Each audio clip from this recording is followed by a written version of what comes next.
बिस्मिल्लाहिर्रहमानिर्रहीम। अस्सलाम वालेकुम व्यूअर्स। आज की वीडियो में हम absolute potential energy, absolute gravitational potential energy के बारे में पढ़ेंगे।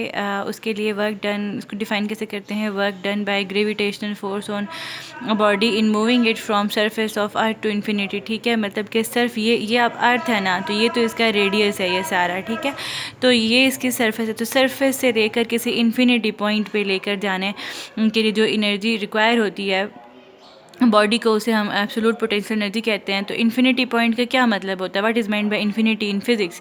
तो इन्फिनिटी वो पॉइंट होता है जहाँ पे ग्रेविटेशनल फोर्स इफेक्ट जीरो हो जाता है। मतलब ये अर्थ है ना, तो अर्थ के सराउंडिंग में ग्रेविटेशनल फोर्स होती है, लेकिन अगर आप इन्फिनिटी पे चले जाओ, मीन स्पेस में चले जाओ, तो वहाँ पे ग्रेविटेशनल फोर्स जीरो हो जाती है। तो हम वहाँ जहाँ पे ग्रेविटेशनल फोर्स जीरो हो जाए, हम उस पॉइंट को कहते हैं, उस डिस्टेंस को कहते हैं इन्फिनिटी डिस्टेंस। ठीक है, ये होता है फार्मूला एब्सोल्यूट पोटेंशियल एनर्जी का, और ये होता है formula gravitation, this is also gravitation potential energy. लेकिन इस फार्मूले में हाइट जो है वो बहुत कम होती है। मतलब आप in the vicinity of the earth objects को मूव करके, मतलब एक ईंट को उठा के ऊपर लेके, छत पे लेके, दूसरी तीसरी बिल्डिंग चौथी बिल्डिंग पे ले गए, तो उस टाइम जो उसके अंदर पोटेंशियल एनर्जी स्टोर होती है वहाँ उसे आप mgh की शक्ल में दिखती हैं।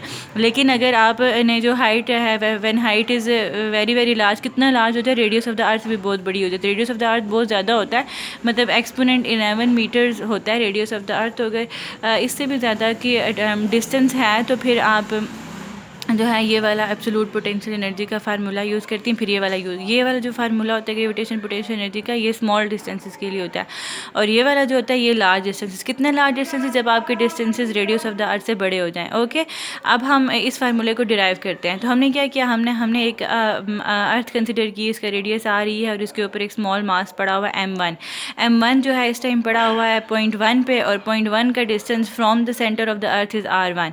ठीक है, अब m1 जो है फार ऑफ पॉइंट है। अगर आप इस m1 को जो है वो बहुत दूर ले जाएं, मतलब इनफाइनाइट डिस्टेंस पर लेके चली जाएं, तो क्या होता है कि इस इनफाइनाइट डिस्टेंस पे लेके जाते हुए, या जो इनफाइनाइट डिस्टेंस क्रिएट हो जाता है, वहाँ उस दौरान ग्रेविटेशनल फोर्स कांस्टेंट नहीं रहती।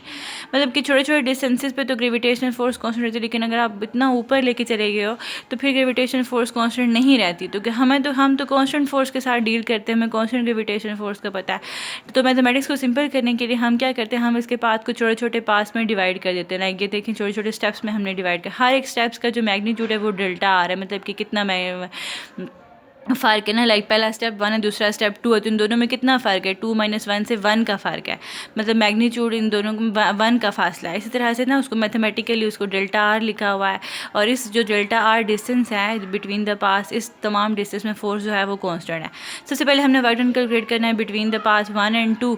तो वर्क डन फ्रॉम 1 और 2, इसका ये फार्मूला है एफ एवरेज, मतलब कि हमने दो फोर्सेज है ना, एक फोर्स F1 पे लग रही है, एक फोर्स F2 पॉइंट पे लग रही है, तो इन दोनों का हम एवरेज ले लेते हैं। ठीक है, तो ये ग्रेविटेशनल फोर्स का तो ये फार्मूला है from the Newton law of gravitation में पता है। डेल्टा आर को डेल्टा आर आप R2 - R1 लिखें, और जी आर एवरेज को सॉल्व करते हैं। इसके लिए आपने ये सारी मैथमेटिक्स जो है ना, ये सारी यहाँ पे करनी। मेरे पास जगह नहीं थी, इस वजह से मैंने साइड पे किया। आपने सारी मैथमेटिक्स यहाँ पे करनी है, उसके बाद ये लिखना है, डायरेक्ट ये नहीं लिखना है। अब ये यहाँ पे जो भी स्पेस है ना, यहाँ पे आपने सारा ये लिखना है, डिराइव करना है। अच्छा, आर एवरेज हम ले, आर एवरेज इस तरह से होता है, डेल्टा आर R2 - R1 के इक्वल है। ठीक है, R2 की यहाँ से वैल्यू निकालना है, और R2 की जो वैल्यू निकाली यहाँ पे पीछे आप पुट कर दें, दोनों R1 को ऐड कर दें, 2 पे डिवाइड कर दें, तो ये आ जाएगा। क्योंकि हमें आर एवरेज का स्केयर चाहिए, लिहाजा बोथ साइड पे स्केयर ले लें। तो यहाँ पे a + b होल स्केयर वाला फार्मूला खुलेगा, a² + b² प्लस वो हो जाएगा क्या, 2ab ना। अच्छा, वो 2ab होता है, तो चूँकि यहाँ पे 2 है, ये a है, और b का भी नीचे 2 है, तो वो 2 से कैंसिल आउट हो जाएगा। यहाँ पे सिंपल है।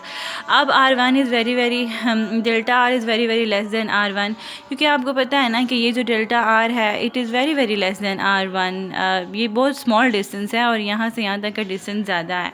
तो हम क्या करते हैं, हम डेल्टा, क्योंकि फिर डेल्टा आर बहुत ज़्यादा स्मॉल हो गया, तो उसका स्केयर तो और भी स्मॉल हो जाएगा, तो हम इस टर्म को निगलेक्ट कर देते हैं।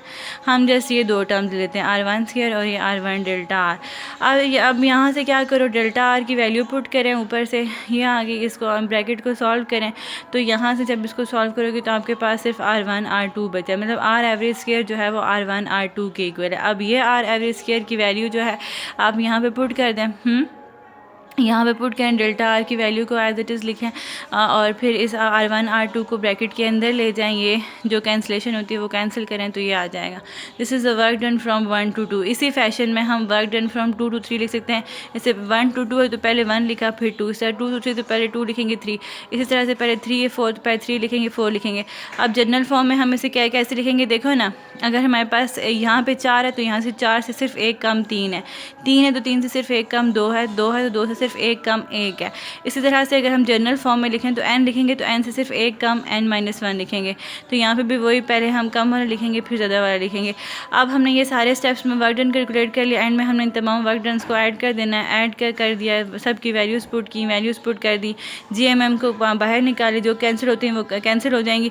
अभी देखिए ना, हर दूसरी टर्म जो है वो कैंसिल आउट हो रही है। लाइक ये देखो R1 R2 की ये टर्म इसके साथ कैंसिल हो रही है, R3 की ये टर्म इसके साथ कैंसिल हो रही है। तो इसी तरह से Rn-1 की भी टर्म अगली टर्म के साथ कैंसिल आउट हो जाएगी, यहाँ से भी कैंसिल आउट हो जाएगी, ये सब कैंसिल आउट, सिर्फ हमारे पास R1 बचेगा और Rn बचेगा।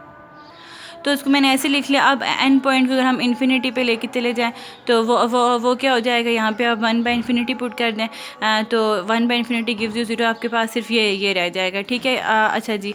तो अब ये जो है, अब अगर हम R1 इतना बड़ा हो जाए कि RE तक हो जाए, रेडियस ऑफ द अर्थ, मतलब आप सरफेस ऑफ द अर्थ पे ऑब्जेक्ट्स को इतना ऊपर ले रहे हैं, कितने मैग्नीट्यूड पे, RE के मैग्नीट्यूड पे लेके जा रहे हैं, बहुत दूर तक लेके जा रहे हैं। तो फिर आप इस इक्वेशन को इस तरह से, अब this is the formula of absolute potential energy.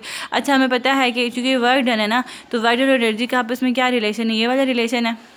तो यहाँ से वैल्यू पुट करें, यहाँ पे नेगेटिव आ जाएगा। एब्सोल्यूट पोटेंशियल एनर्जी का और ग्रेविटेशन पोटेंशियल एनर्जी का ये फार्मूला है, सिंपल।